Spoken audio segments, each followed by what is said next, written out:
What's up guys, Spin Firearms here, and I'm not doing this video to bag on the P365. Just like people put out videos or talk about in the comments, firearms being a Glock killer. That usually means you have a lot going for you. That usually means you're the pinnacle of that area of firearms. That's why so many people say, oh, I found the Glock killer. This handgun is a Glock killer, a CZ killer, whatever the case may be. That usually is a backhanded compliment, if that makes any sense. Like they're complimenting you, but like trying to diss you, I don't really get it. But I'm doing it right here. The P365 is basically considered the pinnacle of everyday carry handguns in America. People love them. They go crazy for them.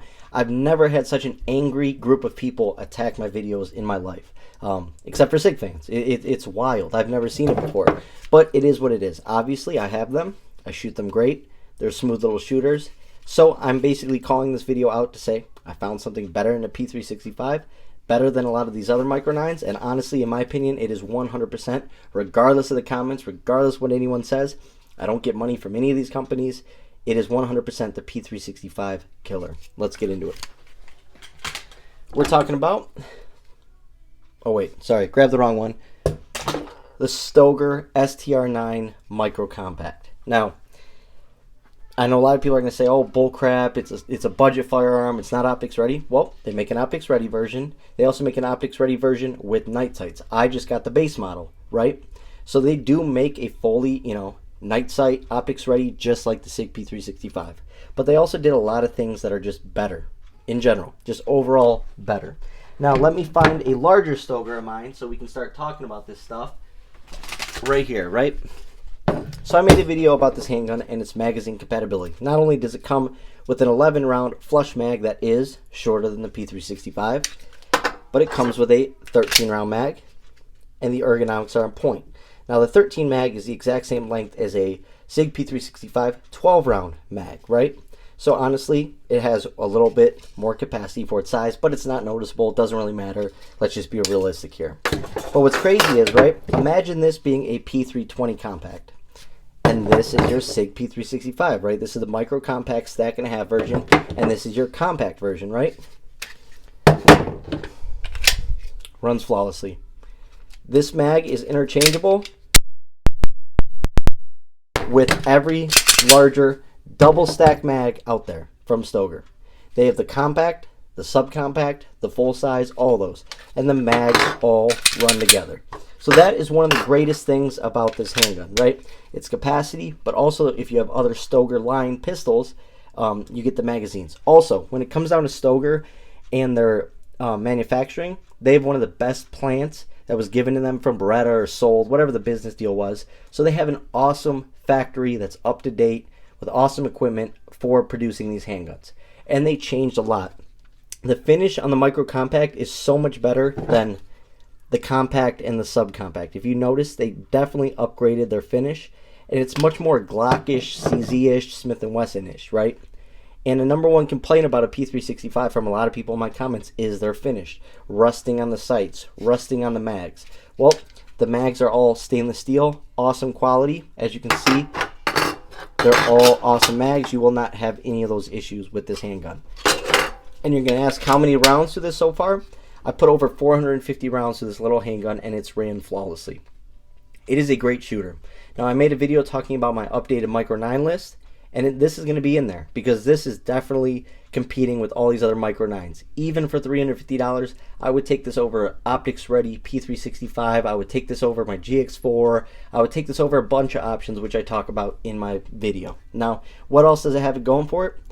Unlike the SIG P365 and some of these other Micro 9s, texturing. The texturing is just perfect on this one.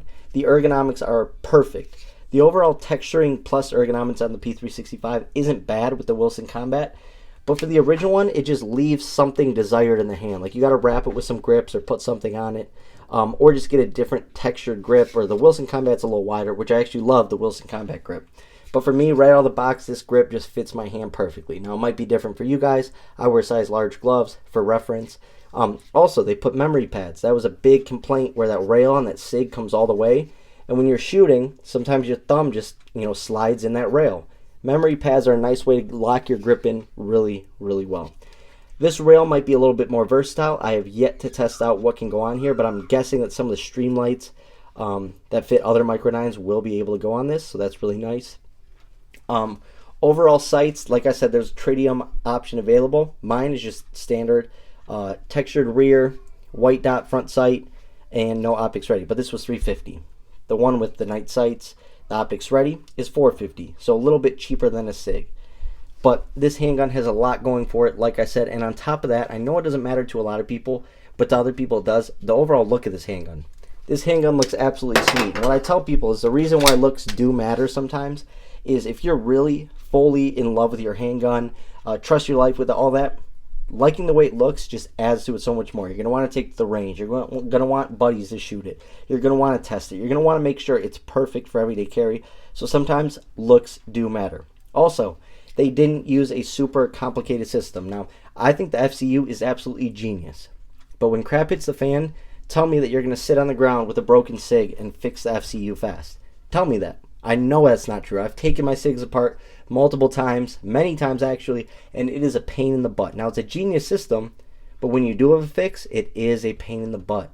So it's it's however you want to look at it. Genius system, but it's also very hard to maintain and stuff like that. When you have an issue, you have an issue. Stuff falls out, stuff gets loose, you got to figure out what that is. Sometimes it feels like you need 3 hands working on a SIG. This takes down like a Glock and is very simple to operate just like a Glock. Very easy to swap out parts, but obviously with the SIG you can buy FCUs and you can buy springs and parts everywhere. So it's unlimited options. That's something that Stoker still needs to work on. The aftermarket support, holster support, obviously loses the SIG tremendously. It's not even close. SIG has way more options, sizes, grip modules, sights, literally everything SIG has. Literally everything. The Stoker really does lack on that. But if you find yourself a good holster and this pistol, maybe find a way to get a couple parts kits or something like that, then you should be good to go for a long time. This is an awesome, awesome handgun, in my opinion. They just did a lot right. Now let's get into that trigger. Could it be better than the P365 trigger? Probably not. The P365 has an awesome trigger on it, right? But it has no trigger dingus. Even though Tyrant CNC, which I'm making a video on soon, they released a SIG P365 with a trigger dingus on it. So I will be putting that in my SIG. This has a nice trigger dingus on it. Also left a large room for a gloved finger. But what I really like is that trigger. Your finger just, honestly, it goes to the perfect spot every time to where it feels good, to where shooting it is very comfortable even in such a small package. Crisp, clean, but a Glockish trigger. I just like the shape of it, and I like the trigger dingus for everyday carry. It just is what it is. Reset, springs back a little bit longer. But what's nice about this handgun as well, you can pocket carry it. So having a little bit heavier trigger, a little bit longer of a reset, and just an overall heavier trigger can be useful in pocket carry situations. But obviously the P365 does have a better overall trigger when you look in terms of shootability. But this handgun right here, especially for its price point, which I don't like saying, is literally the total package. Not a single issue out of it. I've shot Underwood Extreme Defender rounds out of it. I've shot HSTs out of it. I've shot Gold Dot Gen 2s, the crappy Gold Dots. But they ran. Everything has ran out of this handgun.